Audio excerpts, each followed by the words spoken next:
One of the enduring stories of the First World War is that of the Christmas truce on the Western Front in 1914, which gave rise to football games. Despite the lack of publicity at the time, accounts of men on both sides affirm the truth of the event of soldiers slowly emerging from the trenches to sing carols, shake hands, and bury the dead in an unofficial truce from Christmas Eve and through at least the next day, though in some places up to a week. The soldiers on both sides in the trenches during December 1914 were still largely professional soldiers, young men who had enlisted prior to the outbreak of war, who simply viewed soldiering as a job. At this stage, the Australian soldiers were in training in Egypt and not a part of the action. Nonetheless, they would have been aware of the losses incurred by the British and the French in particular through newspaper coverage available to them. The war had yet to deliver its bloodiest battles or darkest moments. However, losses on both sides were heading towards 1 million lives lost, and the hope that the war would be over by Christmas was rapidly diminishing. The Tommies, Jocks, Frogs and Krauts alike endured the miserable conditions of the trenches. Bitter cold, rain, snow, and the stench from corpses and rats were the backdrop to relentless gunfire and shelling. Day after day, with little else to pass the time, morale was increasingly hard to rally. Pope Benedict XV, who was elected barely a month after the outbreak of war, pleaded for a truce between the belligerents for the observation of Christmas, imploring the leaders of all nations to choose peace, as surely there are other ways and means whereby violated rights can be rectified. Let arms meanwhile be laid aside. Officially, this plea was rejected by all, and even considered laughable by account of American publication The New Republic, with their December 26 edition leading thus: "If men must hate, it is perhaps just as well they should make no Christmas truce, that the stench of the battle should rise above the churches where they preach goodwill to men. A few carols, a little incense, and some tinsel will heal no wounds."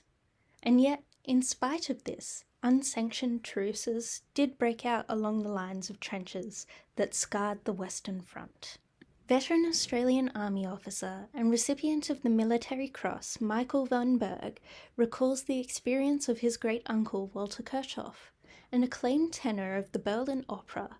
The royal house of Hohenzollern thought he was far too precious to send to the front, so they appointed him major and aide-de-camp to Crown Prince Wilhelm of Germany and Prussia. It was this close position to the Crown Prince that enabled Kirchhoff to encourage Wilhelm to arrange the delivery of a special gift to the troops of the 130th Württemberger Regiment: candles and small Christmas trees to celebrate Christmas Eve in the traditional German manner. The delivery of the Christmas gifts coincided with a visit by Crown Prince Wilhelm and Major Kirchhoff to the trenches, where Walter sang various German carols, raising applause not only from the Württemberger Regiment, but French and Scottish regiments across no man's land. By Christmas Eve, low-ranking officers across some sections of the Western Front had endorsed an unauthorized policy of live and let live, where soldiers were not to fire unless fired upon. Quartermaster Sergeant Beck of the Royal Warwickshire Regiment records on the 24th of December, "Germans shout over to us and ask us to play them at football, and also not to fire, and they would do likewise. At 2 a.m. on the 25th, a German band went along their trenches playing Home Sweet Home and God Save the King, which sounded grand and made everyone think of home. And on the 25th, Christmas Day, not one shot was fired. English and German soldiers intermingled and exchanged souvenirs. Germans very eager to exchange almost anything for our bully beef and jam." An unnamed officer of the 6th Battalion Gordon Highlanders recounts an enchanting encounter from the truce in a letter home. "Almost at the same time, a hare burst into view and ran along between the trenches. All at once, Germans came scurrying from their trenches and British from theirs, and a marvellous thing happened. It was like a football match, the hare being the football, the grey-tunicked Germans on the one side and the kilted Jocks on the other. The game was won by the Germans, who captured the prize, but more was secured than a hare. A sudden friendship had been struck up. The truce of God had been called, and for the rest of Christmas Day, not a shot was fired along our section. Not everyone approved of these truces. Despite the joy with which many soldiers wrote about the fleeting peace in the trenches, leaders and senior officers attempted to delay or censor the events from being reported on, out of fear of the consequences for disobedience or fraternizing with the enemy.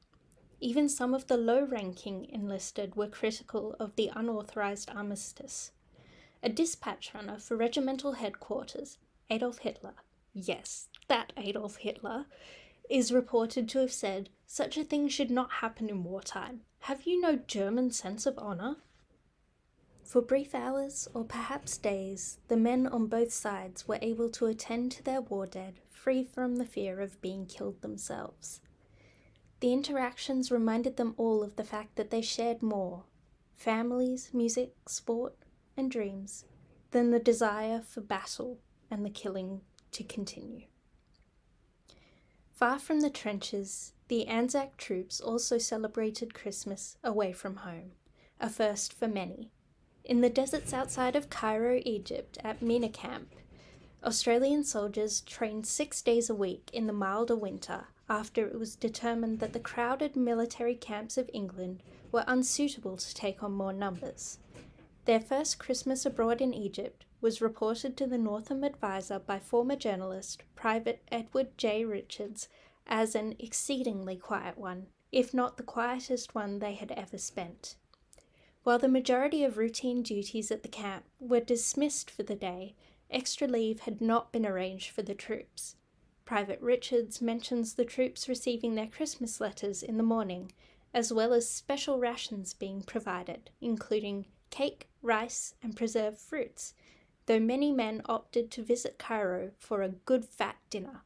By this account, Mina Camp had a cheerful, if quiet, Christmas. Private John Chugg of the 1st Light Horse Field Ambulance stationed at Heliopolis did not seem to get so lucky.